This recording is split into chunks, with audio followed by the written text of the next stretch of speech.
আমাৰ চৰকাৰে ইলেকশ্যনৰ সময়ত আমি নিযুত মইনা বুলি আঁচনি এখনৰ কথা উল্লেখ কৰিছিলোঁ। এই আঁচনিখনৰ অধীনত এইবাৰ যিসকলে হায়াৰ ছেকেণ্ডাৰী পৰীক্ষাত পাছ কৰি আৰু মেট্ৰিক পৰীক্ষাত পাছ কৰি কলেজত নামভৰ্তি কৰিলে ছোৱালীসকলে 10,000 আৰু 12,500 টকা লাভ কৰিব। এই আঁচনিখনৰ কাঠামোটো আজি কেবিনেটে মঞ্জুৰি দিয়ে, যিহেতু আমাৰ এডমিশ্যনবিলাক হৈ গ'ল।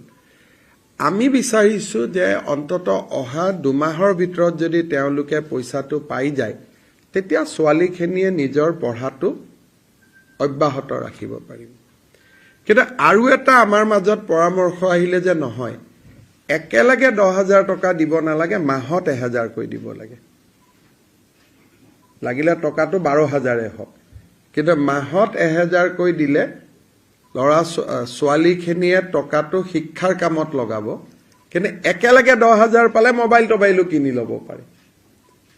গতিকে এই বিষয়টো আমাৰ ৰণোজ পেগু আৰু চন্দ্ৰমোহন পাটোৱাৰীক লৈ আমি কেবিনেট কমিটি এখন কৰি দিছোঁ। অহা 7 দিনৰ ভিতৰত তেওঁলোকে শিক্ষাবিদসকলৰ লগত কথা পাতি আমাক এটা পৰামৰ্শ দিব যে মাহত 1,000 কৰি দি থাকিম নে একেলগে আমি 10,000 দিম।